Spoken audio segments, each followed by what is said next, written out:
So there's actually a proof that if you create a libertarian country, the end result is that the country is weaker, the country is poorer. The only ones that benefit are the top level oligarchs. I don't want this to happen to Poland again. We've been there. We have failed. We have declined. We have self-destroyed, and we should not repeat this mistake. Welcome to the Warsaw Wire, a show about Poland's business and energy. I'm Alicja Ptak, a senior editor at Notes from Poland, and in this first episode, we are starting not with a breaking headline, but with a long view, one that stretches back centuries and yet still speaks to the Poland of today. Over the coming months, I'll be speaking to politicians, executives, analysts, and citizens across Poland. We'll explore the country's energy transition, its geopolitical balancing act between Brussels and Washington, and opportunities ahead. But today, we begin with one question. What if Poland's most urgent problems are centuries old? To help answer this question, I invited Marcin Piątkowski, an international economist based in New Delhi, professor of economics at Koźmiński University in Warsaw, and the author of an international bestseller, Europe's Growth Champion: Insights from the Economic Crisis of Poland. In the past, Piątkowski also served as chief economist at PKO BP, the largest bank in Poland, and as an advisor to some of the most senior figures in Poland's government. Professor, welcome to the show. Yeah, thank you for having me, particularly on this inaugural show. A great privilege to inaugurate. Yes, absolutely. And I also think that your approach, your insights about Poland are the great basis for us to start this conversation. Your book, for example, opens with a bold question: why some countries become rich while others stay poor? And you answer it by telling the story of Poland, exactly. A country that against all odds rose from being one of the poorest in Europe in 1989 to a modern dynamic economy. Why do you think that Poland's history, with all its upheavals and missed chances and eventual breakthroughs, offers such a powerful lens on that question? I think Poland is actually an amazing example of a country that for more than 1,000 years was economically underdeveloped, backward, a few steps behind the West in terms of development, and yet a country that over the last three and a half decades have become the economic miracle of Europe and the champion of growth worldwide. So I think it's an amazing story of, let's call it an economic alcoholic who has not done anything well for centuries, and suddenly through a confluence of factors actually became a true economic star. So I wrote the book not because I'm Polish and I wanted to blow our own trumpet and say how proud the Poles should be, but mostly as an economist that tried to understand why is it that there's only 45 countries around the world that are high income, excluding countries such as Qatar and Saudi Arabia that are rich because of oil, or small island economies. So only 45 are high income, and almost 150 countries around the world continue to be poor or fail to become rich. So Poland is an amazing example of, again, an economy that have not been doing well for centuries, that seem to be destined to stay in the economic periphery of Europe, and somehow it has really made it. So the Polish example really helps to answer this fundamental question: what helps countries to become rich and what keeps them poor? You built on the ideas of Daron Acemoglu and James Robinson, the authors of While Nations Fail, whose work offers a powerful lens on why some countries grow and others fail. They mostly argue that the long-term success of nations depends on their institutions, whether they were inclusive, so open, fair, rewarding innovation, or extractive, designed to concentrate power and wealth in hands of a few. And the way you presented Poland's history shows that Poland had, in the past, both had extractive institutions and was an extractive country. And since really 1989, it grew as a power that in a society that is quite inclusive. Could you explain us in what way and how Poland was such a deep extractive society for centuries? Sure. Poland should be studied by every single economist, particularly economists that are interested in the role of institution in development. And in fact, Acemoglu, Robinson, and Johnson, the authors of the concept that you have mentioned of inclusive and extractive societies, actually received a Nobel Prize in economics last year exactly for this type of work. Where Poland comes into this framework? I think actually Poland is the textbook example of an economy, which as I argue in the book, for most of its history, it has failed to develop because it was an extractive society ruled by the few for the benefit of the few. So Polish aristocracy, Polish gentry or szlachta, has created a political and economic system that made sure that no other social classes had any chance of being successful and develop. And I argue, and this is where I go beyond Acemoglu Robinson framework, because they pretty much say that if you have an inclusive society, you will become rich. If you're an extractive, you will stay poor. What they fail to explain is how you move from the one society to the other. How do you move from being extractive to being inclusive? So I expand their theory and I make a somewhat controversial claim that in order to move from this sub-equilibrium of being extractive to being inclusive and rich, most countries that have gone through this path, and only 45 again are high income, they had to go through a period of violence. As unfortunate as it may sound, the violence was needed to remove, to eliminate, to weaken the oligarchic extractive elites that keep the country poor. And it was exactly the case for Poland and Eastern Europe, and actually also China, Vietnam, and a few other economies. So for Poland, the violence, the external shock that kicked us out from this centuries-long extractive society was unfortunately Second World War and communism. There was really the shocks that eliminated the small elite of landlords, of szlachta, of gentry, of aristocracy, that created a system that simply was not meant to develop. Extractive oligarchic societies are only aimed to support the status quo, the elitist positions of the richest. So communism, and I'm far from being an apologist, don't get me wrong. The communist system was economically inefficient, was cruel, was nothing that I would ever want to recommend to any country. But the truth is that it helped bulldoze the old extractive oligarchic political and economic structures in the Polish society.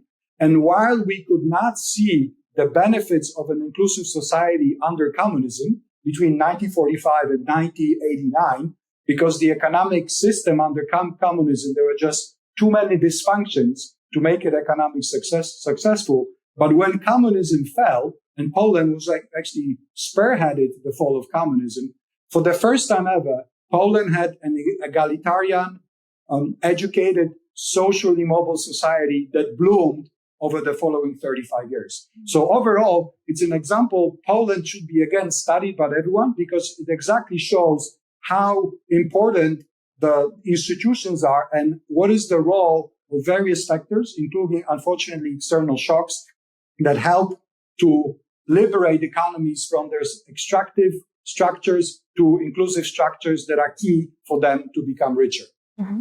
And could we go back a little bit and can you explain to our audiences, to our readers, what were exactly those social and institutional forces that kept Poland poor? In what way Polish society was it extractive? And if I understand correctly from your book, which I have here in Polish, Polish nobility created a system that was much more extractive compared to their Western peers, and basically kept Poland in a loop. Sure. So there are at least three ways that exemplify why Poland before 1939 was par excellence an oligarchic society. Three. And the reason, the reason was extractive is that the Polish narrow elites, again, aristocracy and oligarchs, Polish oligarchs, and a little bit of szlachta, monopolized political economic structures in the Polish society. So they won the class war against all other social classes, and they won a war against the king. As a result, the system that Szlachta created ensured that, again, no one else, no other social class had a chance to be successful, to become rich, and to undermine their political power. So what exactly did Polish oligarchic elites do? First of all, education. Up until the disappearance of Poland from the map of Europe and the end of 18th century, only about 5% of Poles were literate, could read and write. At the same time, in the Netherlands, more than 80% of Dutch could read and write. Now, the differences in the levels of incomes were not sufficient to justify such a huge gap. So what I argue is that the reason there were so few literate people in Poland is exactly because the oligarchic elites made sure that no one else, no peasants, no merchants, no one else could access education. And they liked the system because indeed, by definition, it ensured that no one could actually be successful. Second, the oligarchic elites in Poland did everything to undermine the development of Polish bourgeoisie, Polish merchants, Polish cities, because they knew that bourgeoisie, as was actually the case in Western Europe, was the most likely competitor to political power. So what did they do? Polish Szlachta already in early 16th century made it illegal for Polish merchants to be engaged in international trade. So for instance, if I were now taken back to 16th century, I could not trade Polish wheat. I was legally barred from selling Polish wheat. The Polish Szlachta preferred for the German and Dutch traders, merchants, to buy Polish wheat and make humongous profits rather than to risk that some Polish merchant could actually get the money. As a result, in 18th century, Poland had only 8 cities with a population of more than 10,000 people. In France, at the same time, it had more than 60 cities. The point being that Szlachta, the Polish oligarchic elites, virtually won the war against bourgeoisie. They just did not let them develop throughout the whole history. And finally, Szlachta hated the government and hated the royalty and hated additional power. Why? Because king was a kingmaker, as the name suggests, was an alternative independent source of power. But oligarchic elites do not want to have to deal with other sources of power. So what did Polish gentry do? They obviously ensured that Polish kings were elected. That goes back to 16th century. And then the position of the Polish king was in decline up until Poland disappeared from the map. So again, 3 great examples of how oligarchic societies operate. They restrict access to education. They make sure that the state is as weak as possible by making sure that, for instance, taxes are not being collected, and the kings and the royalty and the state as a whole has no power to force the oligarchic elites to do anything against their interests. And finally, they make sure that other social classes cannot develop. And in fact, why I've just discussed ancient Poland from 200 years ago, today, there are many countries around the world that are still like Poland in the 18th century. I argue that, again, the reason there's 150 countries around the world that are either stuck in poverty or, like Latin America, cannot manage to really become rich is because they are really the oligarchic societies where things have not really changed. If you look at Latin America today, access to quality education is still extremely low. Access for people to start their own business is difficult. The tax revenue of the governments is extremely low. So in a sense, I make, out of the case of Poland, I make a much bigger claim where I argue that countries that have never gone through external shocks, countries that have never moved to become inclusive, it's the major reason why the majority of countries today are still stuck in this oligarchic sub-equilibrium. And this is why they cannot develop the same way that Poland could not develop up until 1939. Reading about this part where you argue that Polish elites before 1795 brought to life a libertarian dream straight out of the Tea Party, where there are no taxes, no public administration, a total freedom for the privileged class, I couldn't help but wonder, what do you think or what do you make of the recent electoral success of far-right and libertarian candidates such as Sławomir Mencen? Because what you described there and what these kinds of politicians are arguing for implementation right now in Poland, in current Poland, was strikingly similar to me, at least. Do you see maybe an echoes of that old system, and is Poland in danger of repeating it? Yes, it is. But let me go back for a second to 18th century Poland. I think you could say that Poland then was a Poland of 1 million of Elon Musks, which actually, unlike him, succeeded in bulldozing the state. Simply, the Polish oligarchic elites just never even allowed for the state to be built. In 1795, there were fewer than 150 public servants for the whole of Poland. The state did not exist. It was just a certain metaphor for a territory which was really a combination of private fiefdoms ruled by oligarchs, which were no different except more powerful than oligarchs in Russia today. So the reason that Poland disappeared was not necessarily, as we tell ourselves in our Polish textbooks, that our neighbors were so rapacious and so full of malice, and they just wanted to occupy Poland. Poland mostly declined and disappeared under the weight of its own dysfunctions and because of its old oligarchic structures that just made sure that the country as such did not exist. So fast forwarding to today, I am not a fan of libertarianism, particularly that indeed, as we just discussed, and I am showing in the book, libertarianism is something that Poland has already implemented to a much larger extent than everyone else. We have tested libertarianism and it has failed. We disappeared from the map of Europe, which I think is a historical shame. There's very few countries in the world that would disappear at its own volition, virtually because of its own faults. We as the oligarchic elites, not necessarily we, but the old Poles, created a system that really self-destroyed.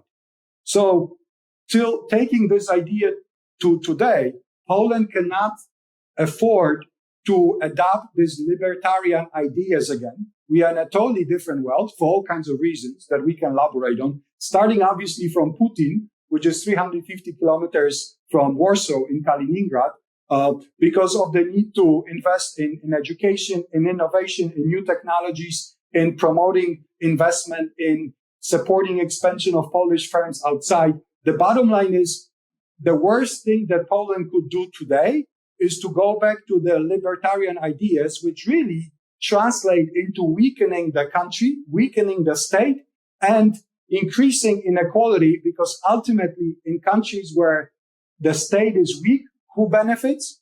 Only the richest, the oligarchic elites benefit, and all the rest actually fails. And in fact, if you look at these 150 countries that we've been just discussing, the poor ones and the ones that are caught in the so-called middle income trap, the levels of income inequality in these countries are significantly higher than everywhere else, including Poland. So there's actually a proof that if you create a libertarian country, the end result is that the country is weaker, the country is poorer. The only ones that benefit are the top level oligarchs. I don't want this to happen to Poland again. We've been there. We have failed. We have declined. We have self-destroyed, and we should not repeat this mistake. It's interesting that you mentioned Elon Musk, because he was, in fact, in my mind when I wrote one of the questions for you. You wrote your book in English originally, if I'm not mistaken, it was published at least in 2018, right? And then the Polish version was updated in 2023. But for the past few months in the US, we have seen some powerful signs of democratic backsliding. In the where Donald Trump is back in office. Until recently, he worked closely exactly with Elon Musk, who is kind of a modern day oligarch.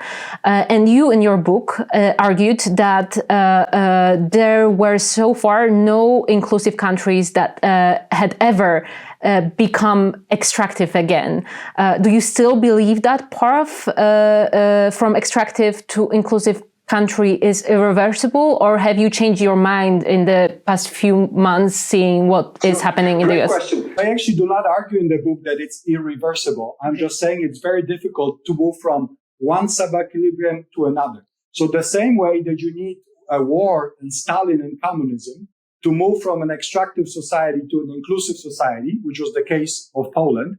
So arguably a very unusual set of circumstances. The same way, it's very difficult to go back from inclusive society to extractive society. But actually already in 2018 in the book, and I wrote it in 2017, I specifically mentioned the example of the United States as a country that is going backwards, where social mobility is declining, where inequality is increasing, where oligarchs, that was still before Elon Musk, where the oligarchs are increasingly powerful. So in fact, this is exactly the example that I use to say that why it has not happened yet. I think it would be overstatement to say that America is oligarchic today. It isn't, but it's definitely moving towards oligarchy. And Trump, obviously, all the things that he's doing really take America to a place that it has never really been, or has not been for decades, if not centuries. So the bottom line is, the change from extractive to inclusive is, first of all, extremely difficult. And it's difficult to then go back to extractive, but it does not mean it's irreversible. I can imagine countries such as the United States, which can at some point really switch. And when they switch, I think that the American empire and the world as we know it will end.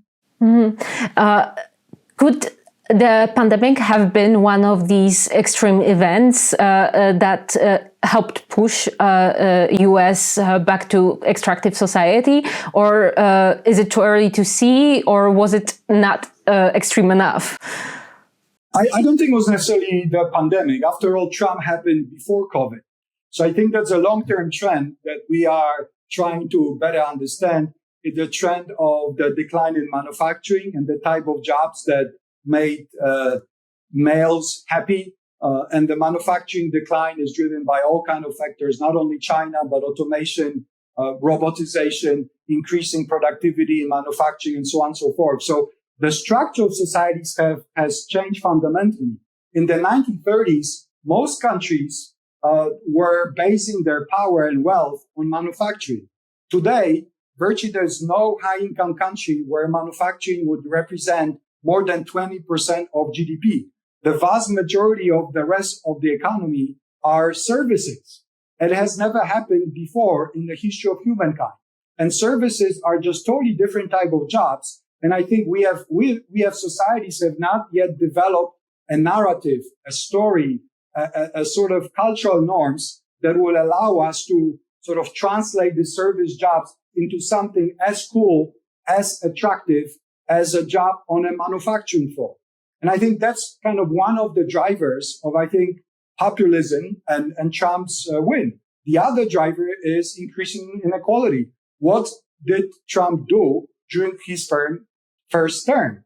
He increased taxes on the poor and lowered the taxes on the rich. And he's doing it again. His most recent beautiful bill is exactly doing what it did a few years back, giving more money to the rich, so making America more oligarchic and giving less money to the poor. So I think there's all kinds of things that are happening. Also the rise of China, the fact that simply America is not what it used to be, are driving the change in American politics and the changing in global politics, including in Poland. So I think in many ways, perhaps the world is changing much faster than the cultural norms. And that's why we have a lot of backlash. People simply have not been given enough time to absorb the new reality, to absorb the way our society function and look, including because of services, because of the role of women. And I think this is the cultural backlash that creates tensions and that gives rise to populism. Let's go back to Poland and the fall of communism, because to many what you say might seem like a paradox. You argue that communism, despite being a political and economic catastrophe in many ways, actually helped to lay the groundwork for Poland's success after 1989. Could you explain a little bit further how it helped Poland to break free from the shackles of its extractive? So let me start by saying, with a big disclaimer, before anyone cancels me, I hate communism, so don't get me wrong. But at the same time, sometimes in the paradoxical ways, there are just silver linings to things that are just simply harmful. And so was the case with communism. Up until, again, 1939, Poland was an oligarchic society that failed to reform itself.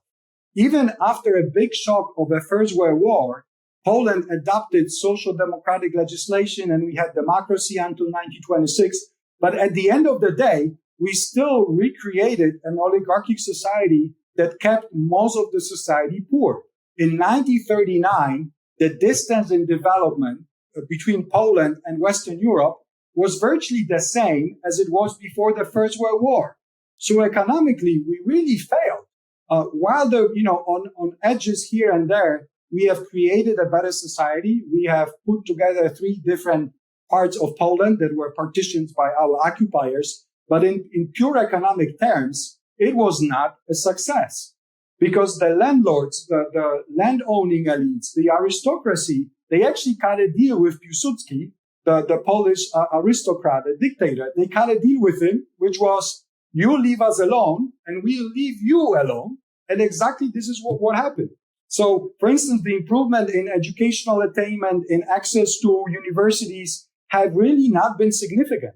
In 1938, only about 1% of young Poles studied at the university level. 1%.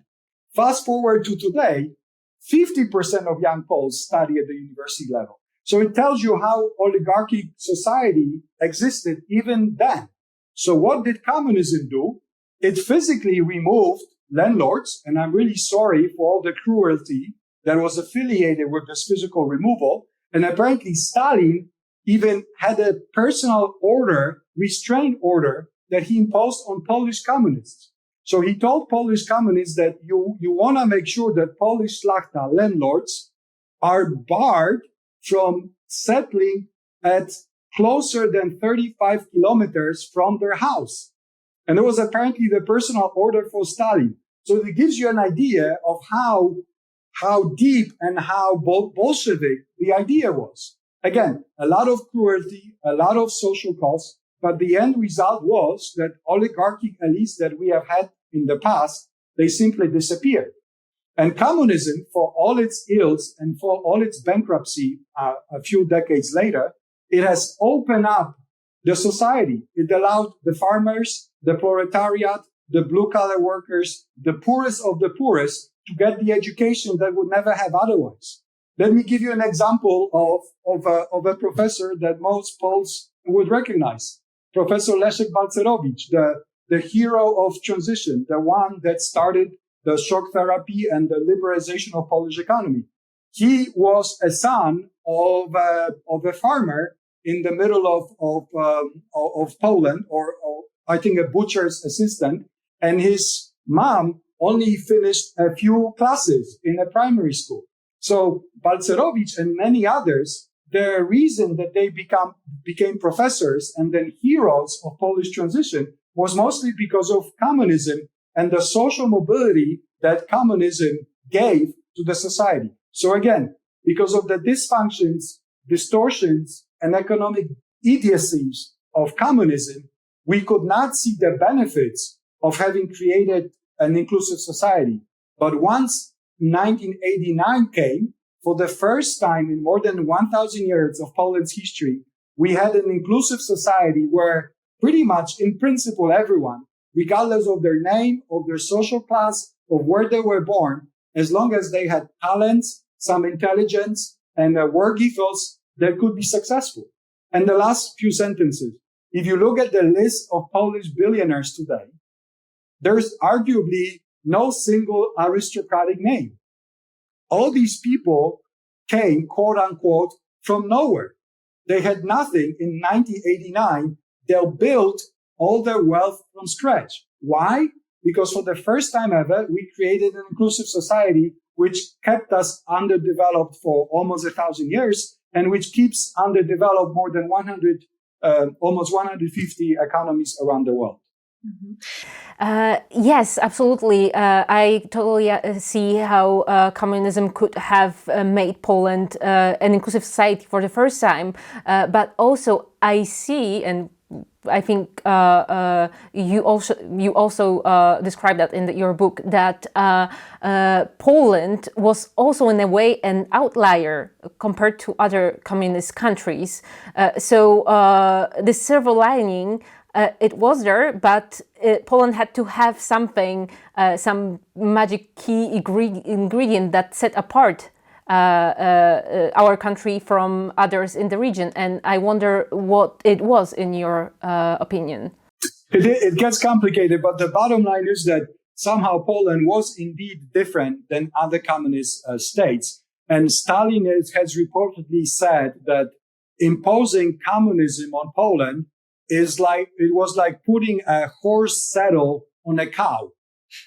What he meant by it is that Poland was just not the right soil for communism. And I think in a paradoxical way, as much as I have complained about these oligarchic societies, about Szlachta and gentry and Polish aristocracy, at the same time, one silver lining was that they created a sense of appreciation of freedom that had been absorbed by the rest of the society. So Poland, in fact, was different than any other communist country. Already in 1956, Poland, under Gomułka, then the chief of the Polish Communist Party, decided to go on its own to create a Polish version on communism.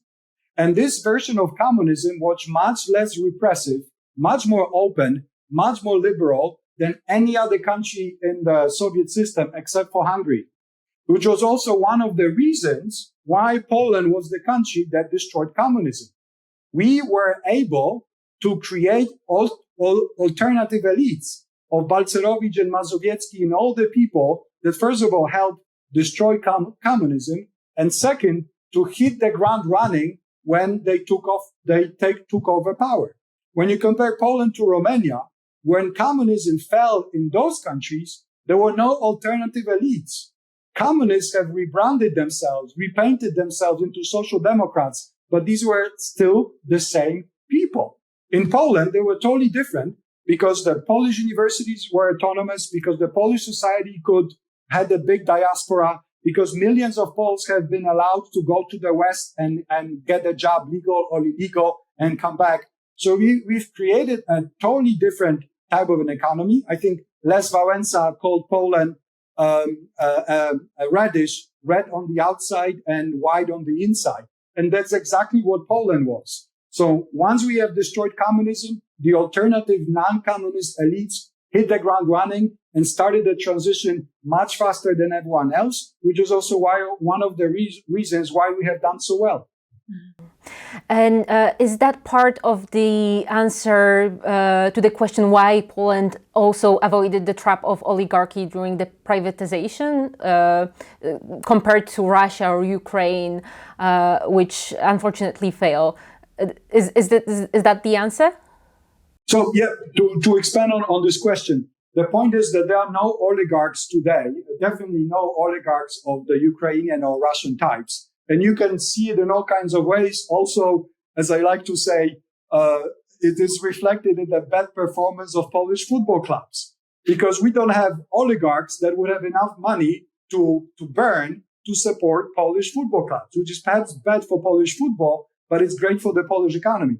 And the reason we do not have these oligarchs is because, against the advice of the World Bank, of the IMF, of all the experts that came to Poland in '89, we did not agree to mass privatize too early.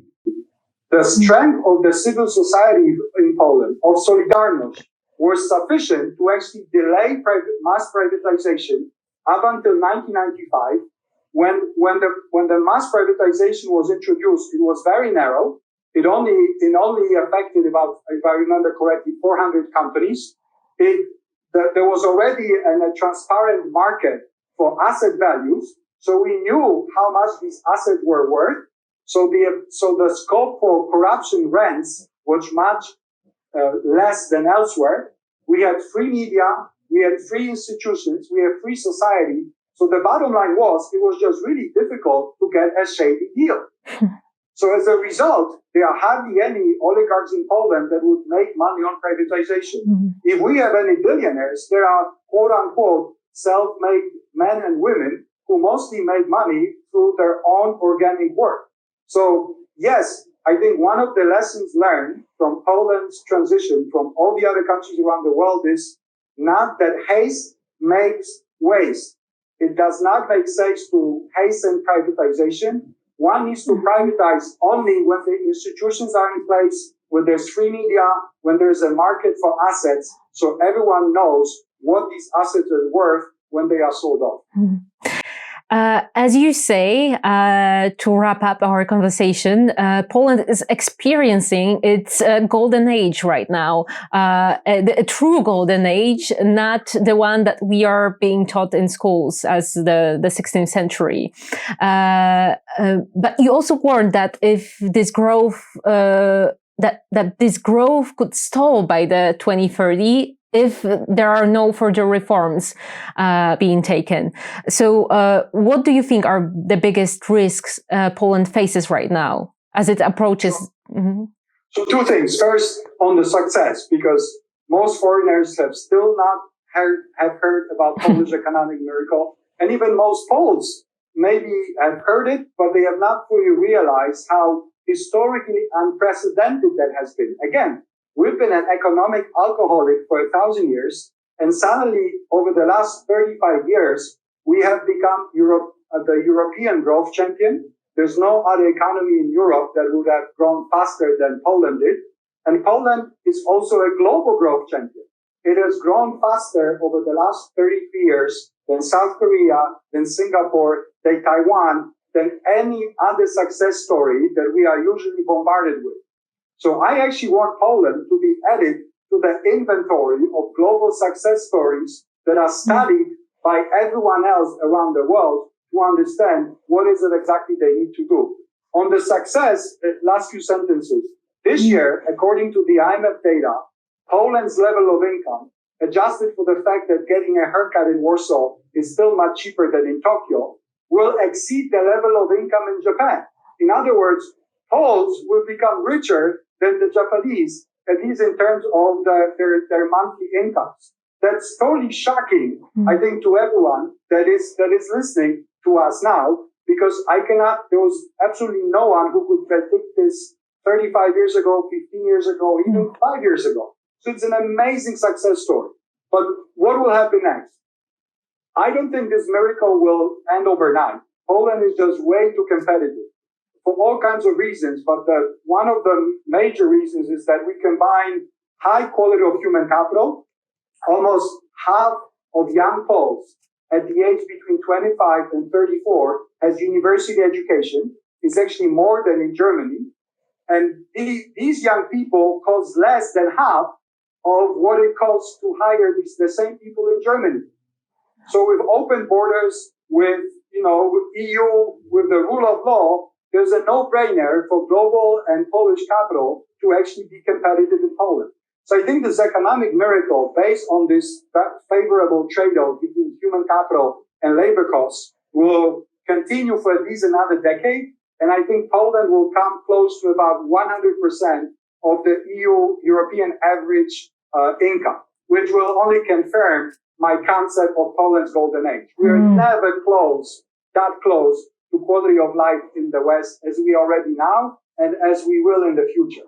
But what worries me is that in the meantime, we are not building economic muscles that will be needed for Poland to become a European leader, not in terms of growth, because it's easy to catch up, but in terms of really being as economically powerful as Germany, as France, as Holland, Sweden, and a few other leaders of Northern Europe. And I think we are just not investing in ourselves enough. And in terms of specific solutions of what Poland needs to do, I've developed this concept of 5 I's. So 5 directions of economic policy that Poland should adopt for the economic miracle to continue. Institutions, particularly rule of law, efficiency of courts, open markets, level of competition in the markets. Investment. Poland severely underinvests in itself. The capital stock, the value of wealth for average Pole relative to the Eurozone is only 1/3. So it shows how little assets we still have that allow us to compete with the best. Third is innovation, immigration, and inclusive society. So 5 I's. And these are all the directions of economic policy, which will be critical for Poland over the next decade to build the type of structures, institutions, and economic muscles that will allow us to continue not only to fully catch up with the European Union, I think that's almost pretty much done, but also to truly become an economic leader and to join the top 3 most powerful economies in Europe and top 10 around the world. This is possible, this is feasible, but we will need to mobilize ourselves, motivate ourselves, and get and adopt an economic policy, 5 I's. They will truly let us make it happen.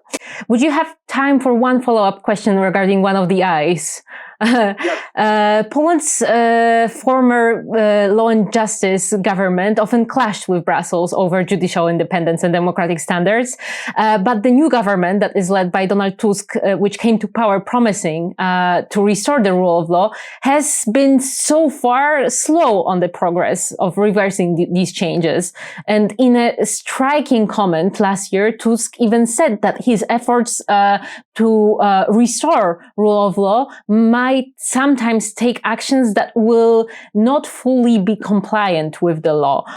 What do you think about this? And does this legal uncertainty poses the threat to Poland's remarkable growth story? Yes, it does. And I really want for both parts of the political scene in Poland to really sit down and agree on a new start. Poland needs a new start in terms of refunding, re-establishing the Supreme Court, the Constitutional Tribunal. I think it has lost most of its credibility. Poland needs to have a new start, and given that there will be we have a president from one party and the government from another party, I think in the interest of Poland, in the interest of continuing to support Polish economic miracles, I beseech, I encourage our Polish political elites to sit down and agree to find a compromise on how we can fix the system. It's critical. The institutions that we have adopted from the West have been the fundamental drivers of our success. If we allow these institutions to weaken, to atrophy, to be undermined going forward, we'll perhaps with some, because of some inertia and the continued competitiveness, will still grow for another decade, but will never become a true leader. There's no single country in the world that has become a leader among the top 10 in the world without strong institutions, strong rule of law, secure property rights. So I want the Polish elites to sober up, to become adults, and to find a compromise that will create a clean slate and that can help for these institutions to regain credibility. Thank you very much. That was an extremely interesting conversation. Once again, our guest was Marcin Piątkowski, an economist, a professor at University of Koźmiński in Warsaw. Thank you very much for being with us. Thank you for having me. That's it for this first episode. We've only just scratched the surface of Poland's transformation, from centuries of stagnation under extractive institutions to its unlikely rise as one of Europe's fastest growing economies.